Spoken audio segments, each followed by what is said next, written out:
让我们一起来领受上帝的话，记载在新约圣经使徒行传第8章26到40节。新约圣经使徒行传第8章26到40节。和合本圣经在175页，其他版本请看荧幕。有主的一个使者对腓利说：“起来，向南走，往那从耶路撒冷迦萨的路上去。那路是旷野。”腓利就起身去了。不料有一个埃提阿伯人，是个有大权的太监，在埃提阿伯女王甘大基的手下总管银库。他上耶路撒冷礼拜去了，现在回来，在车上坐着，念先知以赛亚的书。圣灵对腓利说：“你去贴近那车走。”腓利就跑到太监那里，听见他念先知以赛亚的书，便问他说：“你所念的，你明白吗？”他说：“没有人指教我，怎能明白呢？”于是请腓利上车，与他同坐。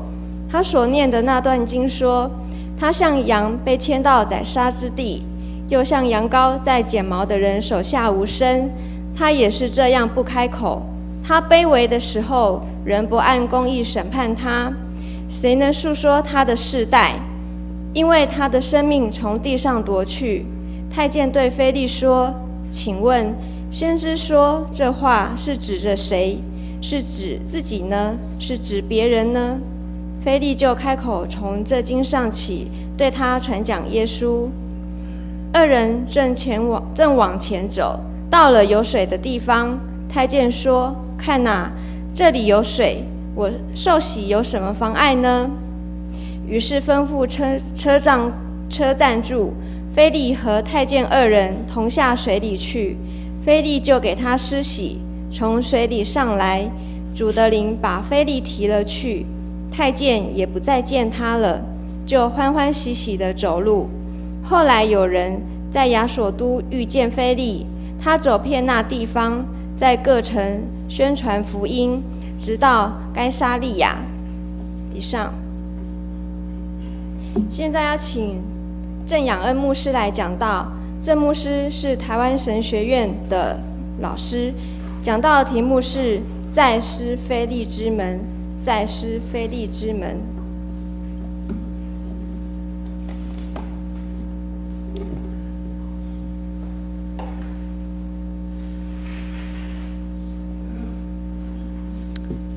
各位主内弟兄姐妹，大家平安。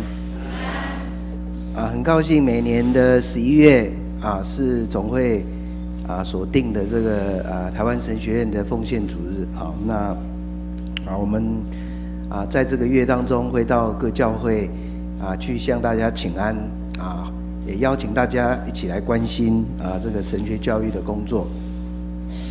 那今天我借用这个使徒行传第8章我们很熟悉的腓利的故事要跟大家一起来分享在这个时代教会所面对的挑战跟使命。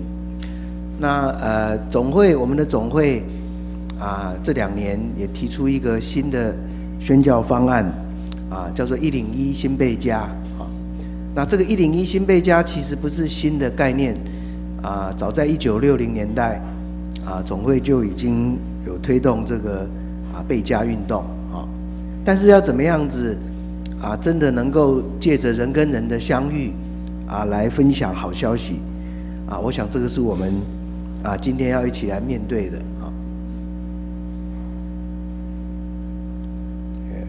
按一下。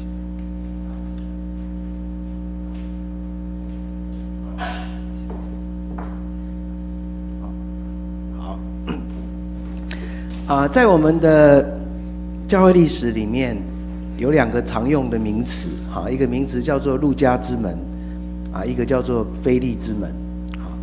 那路加之门顾名思义，路加就是推测路加福音的作者，路加是一个医生那路加之门的意思就是通过医疗的方式来做福音的工作那这个路加之门呢在我们的历史里面我们看到最早来到台湾的第一位宣教师就是一位医生，就是马雅各医生。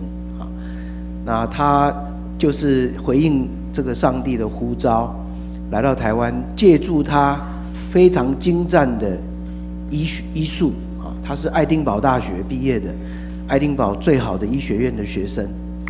那当时候因为他的医术非常的好，就借着医疗打开很多人的心来接触福音。那这样的一种方法，我们把它叫做路加之门。那甚至我们北部的第一位宣教师马偕也是一样。我们今天下午有机会也会介绍北部台湾基督教的历史。那马偕呢，他虽然不是医生，可是你看到他来到台湾他所做的工作最主要也是借助医疗的方式。所以这个我们常常看到这张非常有名的相片，是马偕跟他的学生拔牙齿。他跟他的学生那个技术非常的好，他自己说有时候1个小时可以拔100多颗的牙齿。那这样的方法对当时候的这个台湾人来讲是一个非常好的宣教的方法，就是先从人的肉体的病痛的需要开始，这叫做路加之门，路加之门。但是在基督教历史里面，还有另外一个宣教的方式，我们把它称作腓利之门。腓利之门就是直接用跟人相遇的方式来分享福音的好消息。那这个像最早的基督那个宣教师，我们看到这张相片非常的古老的相片。最早的宣教师就在台湾的很多的街头直接做这个布道的工作。那这样的腓利之门是不容易的，因为要跟一般的民众对话，有时候没有什么交集，民众甚至会怀疑你跟我讲这些的动机是什么这样。所以这个我们台湾早期一位宣教师叫做梅坚悟，那他呢自己在台中地区就是专门做这样的工作。当时候在台中日本时代的台中州，包括今天的台中、彰化、南投4个县市，总共有1100个乡镇。梅牧师他去走了900多个，一个一个乡镇都去，就做刚刚看到的那个街头布道的工作。但是呢，他发现非常成效非常非常的小，非常非常的小，非常少人愿意回应他所分享的好消息。所以这个腓利之门是一个很不容易的工作，腓利之门是不容易的。但梅坚悟他后来要离开台湾，甚至回去苏格兰以后，写了很多关于台湾宣教的书。他就提到，如果能够真的用腓利之门，这是帮助人最接近上帝的方法，这是最帮助人最直接接近上帝的方法。好掉了，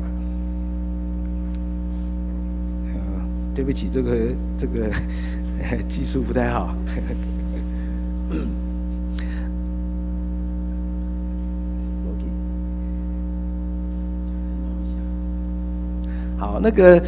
好，所以今天我们读的经文我们今天读的经文就是这个，谢谢。我们今天读的经文就是这个最经典的腓利的故事。这腓利之门这个名字怎么来的？就是从我们今天读的这段经文来的。那腓利这个人是一个跟我们在座很多的弟兄姐妹一样，是一位信徒，他只是一个平信徒但被选成为当时候受希腊化教育的犹太人基督徒的领袖这样子。那他本来是为了要照顾他的同样讲希腊话的这些基督徒，但慢慢的他就发展出一种想要分享福音的这种热忱，成为一个非常有使命感的福音的使者。那今天的故事里面就提到他主的使者要他往南方去，所以他就往南部去，从耶路撒冷往南走，经过该撒利亚，去到一条往加萨的路上。那这个地图大概简单可以稍微看到，就是他的路线这样子啊，他的路线啊。那他往南走，其实是越往南边，要走向北非埃及的路上啊。所以这个我们的圣经里面提到说，那个地方是旷野啊，是旷野。所以可以想象腓利的一种感受哈，空气慢慢变得很干燥，周围的那个景物开始变化哈，变成是一个不一样的场景。他进入一个过去他不熟悉的一个环境，在那个当中，他又碰到一个完全陌生的人。我们等一下会看到是一个跟他在背景上差异非常大的人，文化、族群、社会背景，甚至在信仰的认知也都不一样的另外一个人。那在旷野当中，两个完全陌生的人却在那里有机会相遇，这是一个非常特别的故事。不晓得大家有没有这种和我们很不一样的人相遇的经验？碰到一个跟我们语言生活方式、思想都不一样的人。早上我坐火车来到这个桃园，火车上很多在我们当中的这个外籍的劳工就像是对我来讲，就像是一个相遇到的一个陌生人一样。那这种经验是很不简单的，有时候是蛮突兀的有时候是很难，我们愿意去跨越那样的一个界限的我有一个朋友是英国的伯明翰大学的教授，他曾经到巴基斯坦去当宣教师，这样到巴基斯坦9年当宣教师当中，大部分的时间他都在学校里面教书，所以他几乎就关在一个很自在的一个学术环境里面。结果很难得有一次，他受到邀请到另外一个很远的城市去演讲，那他研究了一下，知道要坐4个多小时火车才能到那个城市去。那因为要出发前稍微耽搁了，所以他就去到火车站的时候，火车已经快要开了时间很急迫。结果发现整个火车都挤满了人，不只是那个车门那里都坐满了人，连车子上面、车顶上都坐满了人。我们有看过那个印度或巴基斯坦火车的相片，就知道整个火车都是人。他想说怎么办？我要去演讲，没有办法上车。结果那个时候突然火车的那个窗户往上拉开，有人就跟他说从这里这样子，所以他就从那个火车的窗户爬进去，这样爬进去，里面的人就帮助他爬进去。他一坐下来，火车就开了，然后周围一看，有10几个都戴着头巾的回教徒阿拉伯人坐在他的旁边，这样子。哇，他第一次跟一群完全陌生的人相处。没有多久，旁边的人就问他：“你是美国人吗？”他说：“不是，我是英国人。”“你是基督徒哦？”他说：“对。”“你来这里做什么？”“我是一个宣教师，我来这边大学教书做研究。”然后这个回教徒会讲英文，就很高兴的说：“好，我很久就很想要问基督徒一个问题，今天碰到你，你回答我一下，请你告诉我，我们回教徒跟你们基督徒所相信的最不一样的那个，你们常常说那个三位一体是什么意思？这样子，三位一体，我们基督徒可能也没有很多人可以回答这个问题哈。”这个宣教师呢，就想了一想，就跟这个回教徒说：“这个尾头等这个事情不好讲，很复杂哎。”结果那个回教徒说：“我知道你要去那个城市演讲我们有4个多小时，你慢慢讲你慢慢讲。”这个宣教师后来说，那4个小时可能是他一生最难过的4个小时。面对一个完全不一样的宗教信仰的人，要跟他解释一个基督教最困难的神学的教义。我没有去问他怎么回答的，但是这个故事本身就让我们想象今天腓利跟这个太监2个人相遇的经验。2个差那么多，背景文化差那么多，2个人竟然相遇竟然相遇。那我们想象这个他碰到了这个太监，经文说他是从伊索比亚来的，那教会传统大概没有什么争议，都认为他是个黑人，北非的黑人啊。他的社会地位很高啊，是女王甘泰基的总管银库的大臣，换句话说就是那个国家的财政部长，社会地位很高啊。但没有想到他却对上帝非常有兴趣。经文说他已经去过耶路撒冷敬拜上帝啊，坐在车子上在读着先知以赛亚的书。这是一个有渴慕的心的，想要认识上帝的一个人。虽然是一个陌生人，但他内心却有一颗想要认识真理的心啊。这样的两个人在旷野相遇了。然后圣灵对这个腓利说：“去跟着那车子走。”那圣灵呢，对腓利这样的一个要求，腓利马上就做。我们可以想象，那个马车在前面跑，那腓利就跟着车子跑。不知道跑了多久，他跟着这个车子旁边在跑，一边跑的时候，他听到这个太监在读以赛亚的经文。等一下，我们的经文也有告诉我们他读的是哪一段。但很有趣的是，一边听他讲，腓利马上就问他：“你所读的，你明白吗？”你所读的，你明白吗？这个太监马上回答他说：“没有人指教我，我怎么会明白啊？没有人指教我，我怎么会明白啊？”我们刚刚起应文读那个非常有名的诗篇119篇，讲到上帝的话，上帝的话是路上的光，脚前的灯。里面有一段话很有趣，我不晓得你们刚刚在读的时候有没有注意到，他说上帝的话一解开就发出光，让愚人通达。上帝的话一解开就发出光，让愚人通达。但那个中间有个关键要解开要解开。所以这个腓利问他这个问题是很有趣，你所读的你明白吗？这两个字在原文的希腊文是同样字根的ginoske 就是认识的意思，但是读这个字还加了一个前面的介系词 anagnoske， 所以两个字是一样但又不太一样。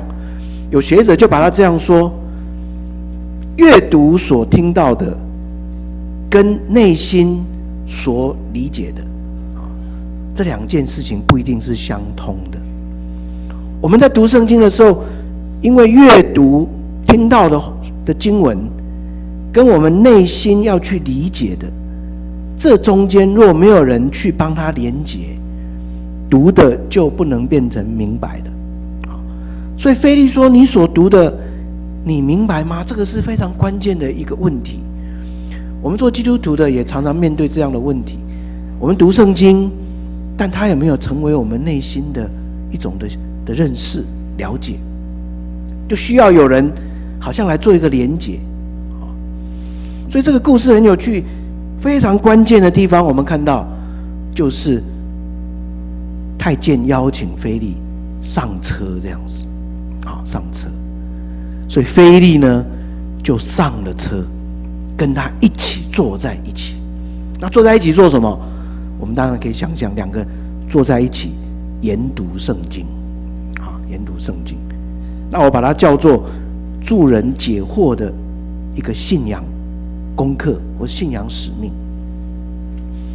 当有这样的机会的时候，我们愿不愿意跳上车？一个人在车上读圣经，他说：“没有人指教我，我怎么能够明白？”那个时候，他邀请你上车，你愿不愿意上车？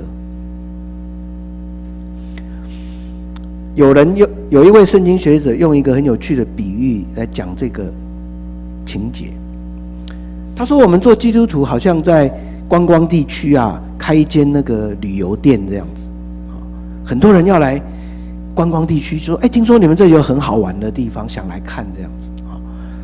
那我们做基督徒的习惯，就拿一本地图给他说，你去找这样子，地图上面都有这样子。这是我们比较习惯的做法，拿地图给这个旅客，你自己去看，自己去看，这边有很多很好玩的地方，自己去看。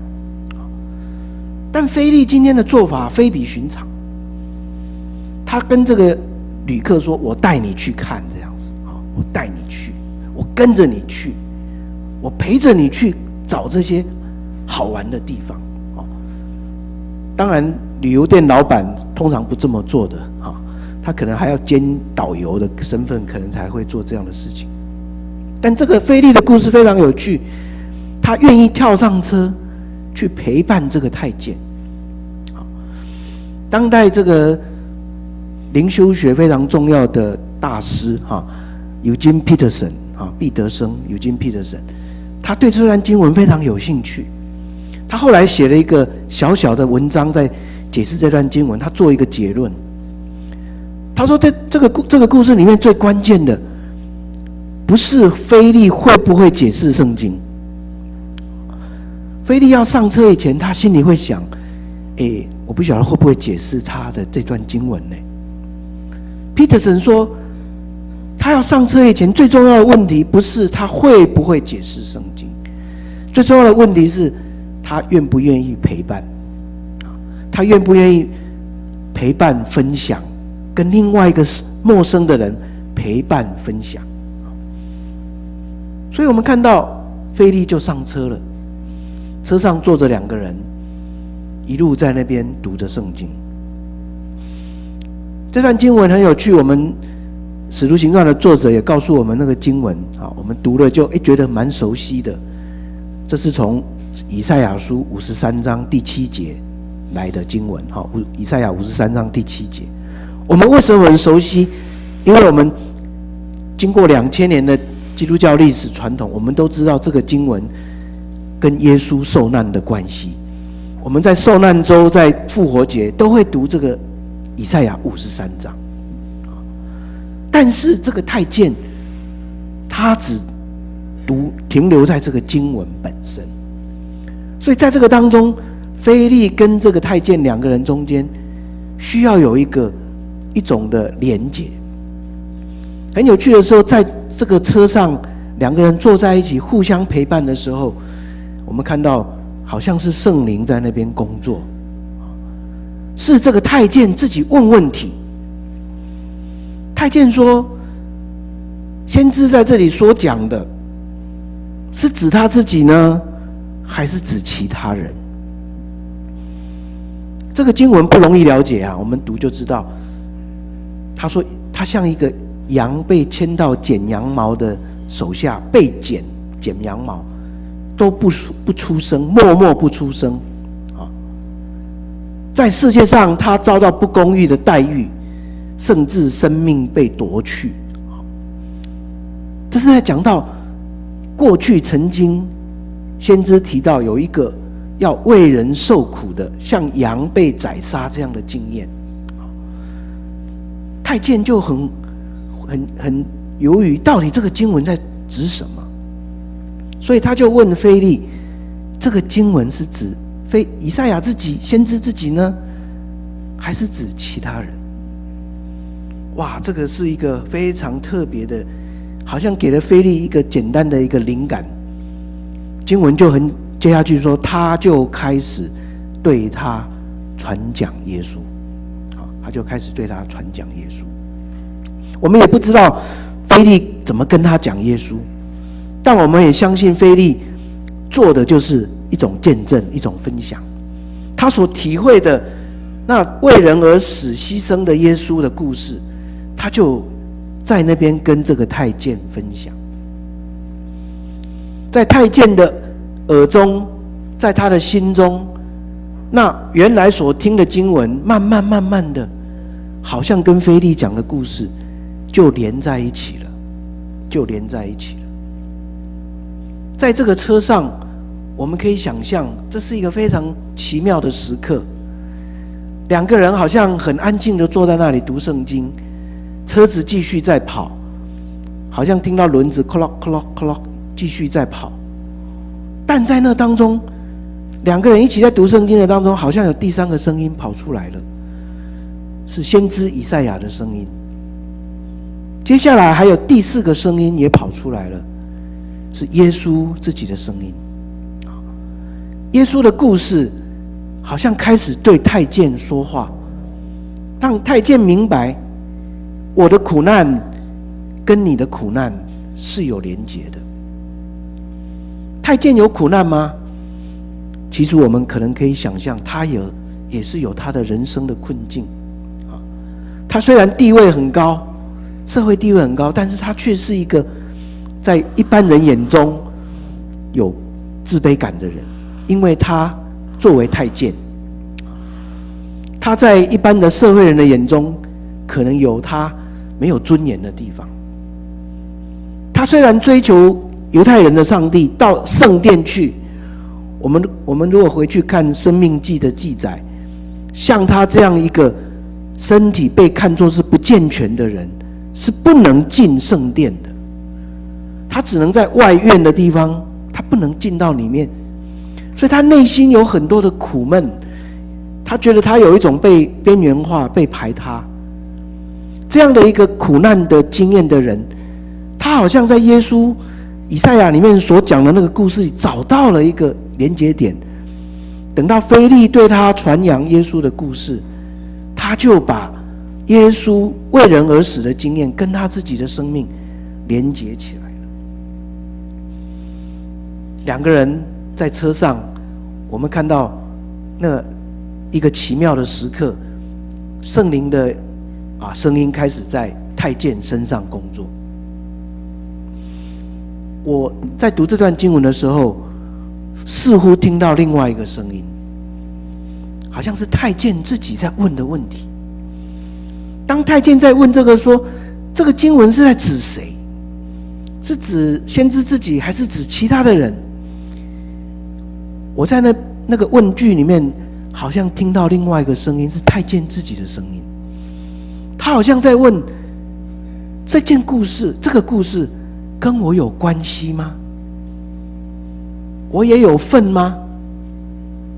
我也跟这个故事有关系吗？各位弟兄姐妹，腓利的故事非常有意思，到这里有一个非常奇妙的转折。当腓利问你所读的你明白吗？太监说没有人指教我，我怎能明白？没有想到两个在车上，两个陌生人，却因为彼此愿意分享陪伴，圣灵的声音把耶稣的故事传达到太监的心里。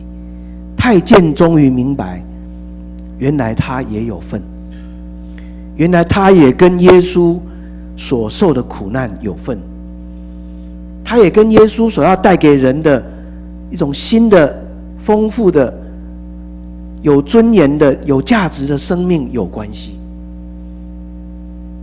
接下来经文的发展也很特别，我们看到太监突然看到外面有水泉，这也是一个非常特别的象征。在旷野当中有了一个水泉，看到水泉，太监想到的是，有什么事阻挡我接受洗礼啊？有什么阻挡我接受洗礼啊？在这个非常多的艺术作品都在描绘这个场景，在水泉旁边，太监说：“有什么可以阻挡我接受洗礼啊？”没有事情阻挡他，他就下水，腓利也跟着他下水。太监就在旷野的水泉里得到生命的滋润。原来那他好像有渴慕但不能得到满足的心灵，在这水泉当中，生命好像得到滋润。我们想象两个人从水里起来，全身还湿湿的，但太监内心充满了喜乐，因为他已经再一次发现这个经文对他产生了新的意义。接下来的故事就很特别了，两个人路又分开了。经过这个洗礼，两个人各走各的路。这个我们看到洗礼的场景啊，两个人各走各的路。圣经说，太监再也看不到腓利了，但他满心欢喜，继续赶路。一个满心欢喜的太监，他没有想到走这条路，人生改变，碰到一个陌生人，却指引他一个新的生命的道路。我们相信这个太监回到北非，后来在北非的基督教的发展，一定扮演某一种重要的角色。但回过来看腓利，我们的经文说，圣灵把他接去，他就不见了。但不久，他在亚索都又出现，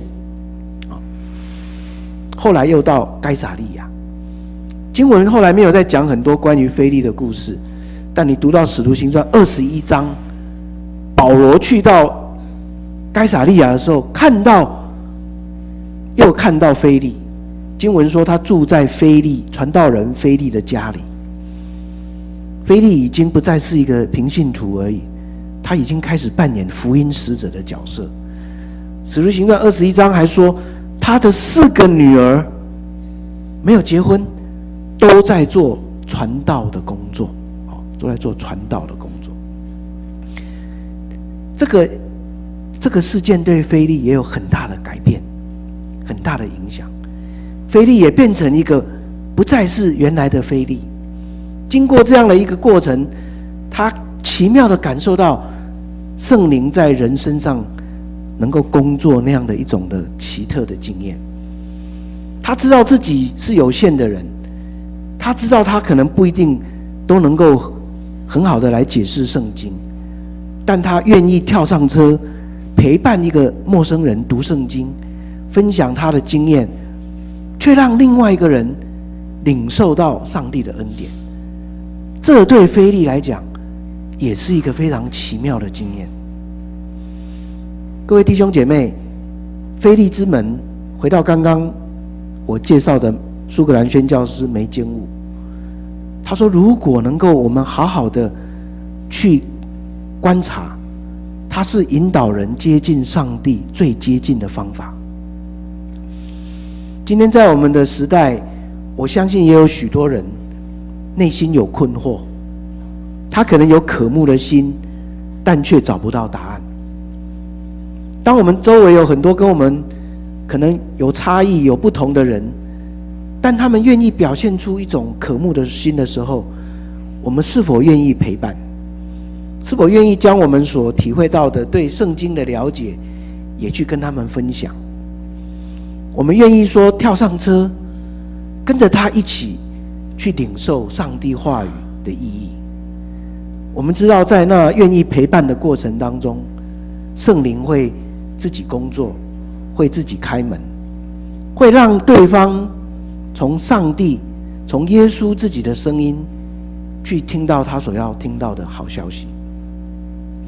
但愿今天腓利的故事也帮助我们对我们活在这个时代，面对世界非常多变化，我们周围有许多也可能需要人去帮助他们解惑的人，对我们有所启发，也鼓励我们愿意去回应上帝这样的呼召，像腓利一样去做一个陪伴人的人。今天是台湾神学院的纪念日，我借用1-2分钟跟大家请安，也请大家来关心神学教育的工作。今年是台湾神学院140周年。那自从马偕在淡水创立牛津学堂，经过在双连的台北神学校，到后来到阳明山领头的台湾神学院啊。神学院是一个用我们今天比较喜欢说的话，是一个100年老店了哈，100年老店，历史悠久了。但是面对时代新的挑战，有很多需要帮助的地方啊，包括它的硬体、软体，需要更多的师资、更多的设备、图书，更重要的也需要更多有心的人来投入神学教育的行列。啊，在这里我诚恳的也唤起大家能够关心神学教育，不只是用祷告、用金钱、用我们的关心来支持，也鼓励更多有心的、优秀的我们的弟兄姐妹来投入神学教育的工作。在这个11月的纪念主日，我再次代表台湾神学院所有的老师、学生、同工，跟大家请安，也谢谢过去大家对学校的关心也请大家继续关心神学教育的工作。我们一起来祷告。爱我们的上帝，我们感谢你，通过腓利的故事，让我们来学习在这个时代，我们周围可能也有一些在生命当中遇到困惑的人，我们请你赐给我们智慧、勇气，还有愿意陪伴、敏感的心，去成为别人的帮助，也将你恩典的力量分享给更多需要的人。我们也恳求你帮助我们关心神学教育的工作，让神学院的工作成为教会成长发展的后盾，也让更多有心的人借着神学教育的工作来参与在上帝国的工作。我们将今天早上我们所领受的一切交托在主你手里，也恳求你带领我们弟兄姐妹从你的话语得到力量。这样祷告，奉耶稣的名。